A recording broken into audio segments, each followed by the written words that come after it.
अस्सलाम वालेकुम। आप देख रहे हैं gate and grow.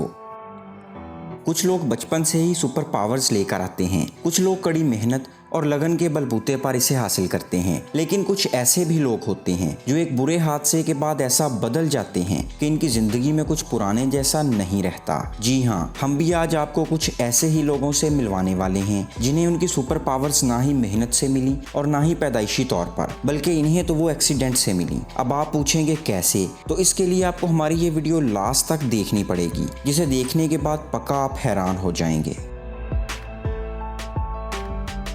Jason Paget.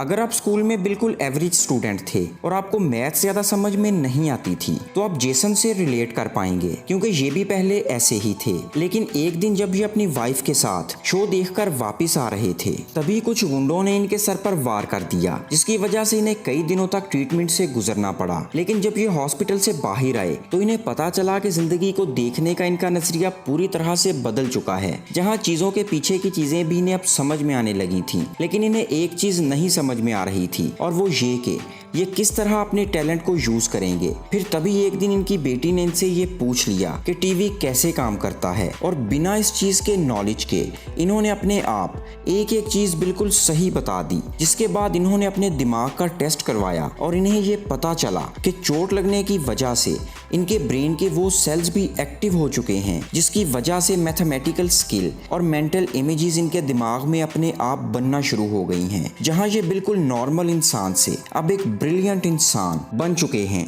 पर हाँ, अब आप इनकी तरह ब्रिलियंट बनने के लिए अपने सर पर चोट मत लगवा बैठना। एंथनी किकोरिया।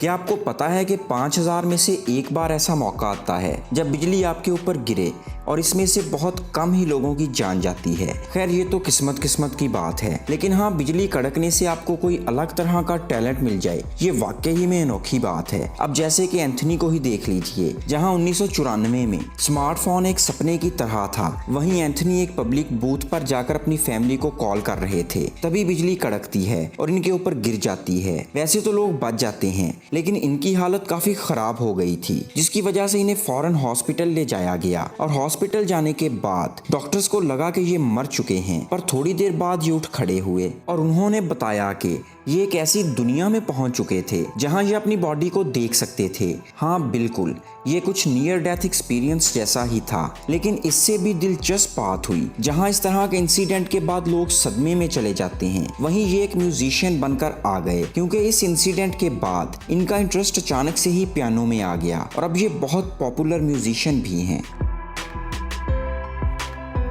Rory Curtis. 2014 तक रॉरी एक नॉर्मल ब्रिटिश मैन थे जो अपने फुटबॉल करियर पर फोकस करने में लगे हुए थे। लेकिन एक दिन इनका कार एक्सीडेंट हो गया, और एक्सीडेंट इतना बुरा था कि उनको बचाने वालों को इनकी कार से निकालने में आधे घंटे से ज्यादा का वक्त लग गया। इसके बाद ये कोमा में चले गए, लेकिन जब ये कोमा से वापस लौटे तो बहुत ही अच्छी फ्रेंच बोलने लगे थे। हालांकि इन्होंने अपने हाई स्कूल में फ्रेंच सीखी थी, लेकिन इतनी नहीं कि ये इसे बोलने में एक्सपर्ट हो जाएं। यहाँ तक कि इनके माँ बाप भी फ्रांस के नहीं थे, लेकिन आज इनका बेटा फ्रेंच बोल रहा था और फ्रेंच बोलने के साथ साथ खुद को हॉलीवुड एक्टर भी बता रहे थे, जहाँ ये सिर्फ एक्टिंग की बातें करते थे। पर कुछ दिनों की ट्रीटमेंट के बाद ये मुकम्मल तौर पर ठीक हो गए, लेकिन इनकी फ्रेंच लैंग्वेज अभी भी इनके साथ है और अब ये अपना फुटबॉल छोड़कर एक हेयर ड्रेसर का काम करते हैं। आज की वीडियो बस यहीं तक थी। अगर आपको हमारी वीडियो पसंद आई हो, प्लीज़ हमारे चैनल को सब्सक्राइब करें और बेल आइकन ज़रूर प्रेस करें, ताकि हमारी हर आने वाली वीडियो आप तक बआसानी पहुंचती रहे। तब तक के लिए अल्लाह निगहबान।